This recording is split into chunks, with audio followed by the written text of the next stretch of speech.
Please take note that the following story contains some disturbing information. Police in the Free State are investigating a case of murder after a grade 12 physical science teacher in Botshabelo was stabbed to death, allegedly by a grade 12 learner at her house. We're now joined by Tate Makgoe, Free State Education MEC. Thank you very much, sir, for availing yourself this afternoon, perhaps in honor of this woman who lost her life. Tell us more about her. Who was she?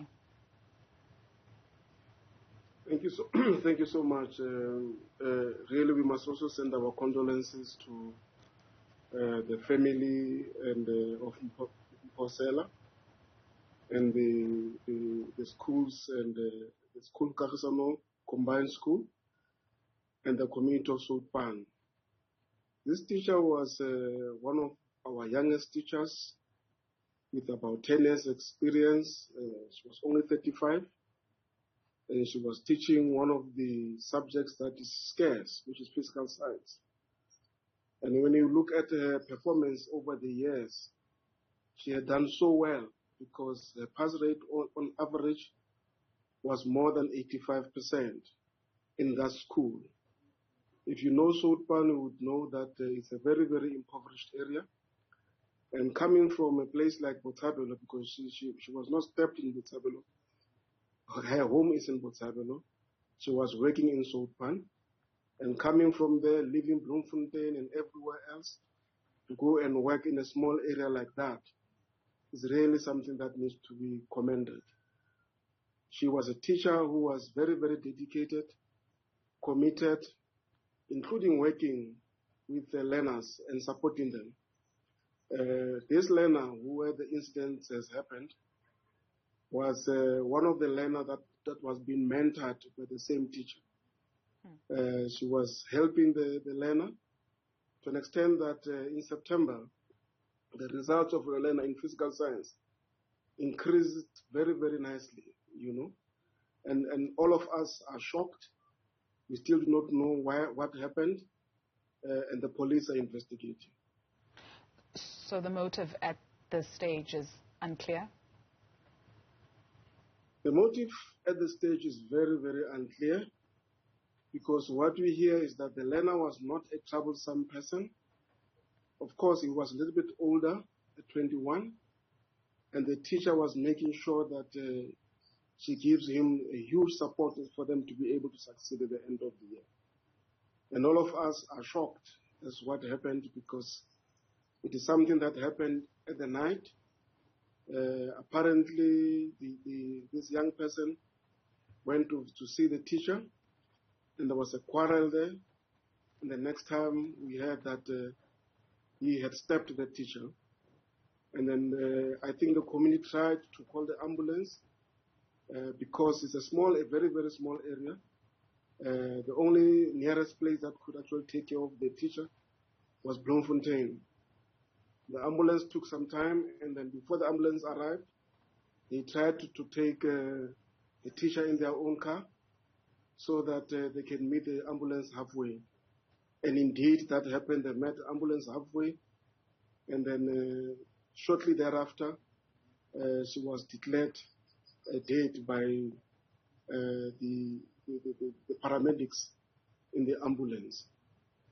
Dr. Makgoe, if you could just remind us, in terms of South African law, where education is concerned, what is the cutoff age for somebody to be in matric?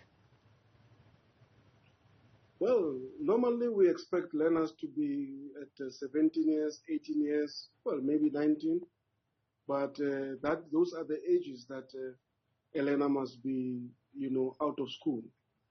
But we must remember that this being a rural area, you may find learners who repeat grades. You may find learners who start school late. And these are some of the issues that we are faced with, especially most of us as rural provinces. What more do we know about the 21-year-old that is alleged to have stabbed the teacher? What do we know about his state of mind? You say he wasn't known to be a troublesome somebody. What more do we know about him? Well, the only thing that we know now is that he came from a very disadvantaged family. He was living with his mother, and the teacher took keen interest on him so that they can support him. And that's why I was saying that through the support of this teacher, this learner's performance improved. And the teacher was very elated, hoping that the learner may get, a bachelor's at the end of the academic year. And what really happened has shocked everybody. The principal himself is shocked, the teachers are shocked, the community, because the teacher was really liked by the community. She organized extra classes with these learners. As I said, various teachers adopted these learners to give them extra support even outside the school system, so that now they can actually visit the teachers and the teachers can help them.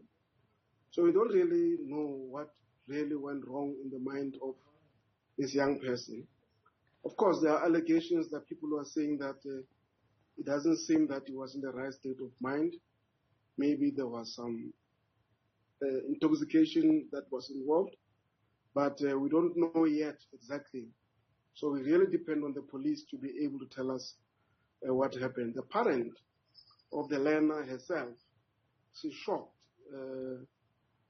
She's really worried because the community loved this teacher, and then she's worried that people may actually interpret it wrongly. But I think we've been able to communicate with the communities and said to them they must take their time and let's allow the police to make the investigation, and let us respect this teacher, let's respect this school, and then let's respect the law so that we know exactly what had happened. So whatever action that we want to take, it must be based on facts and not rumors.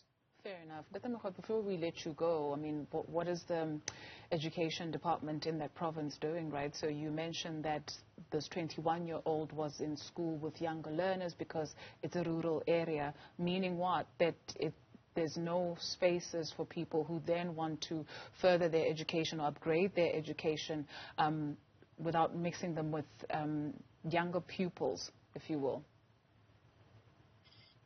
Yes, it's just that the society, does not run according to what the law says sometimes. There are certain things that happen that are completely outside of our control.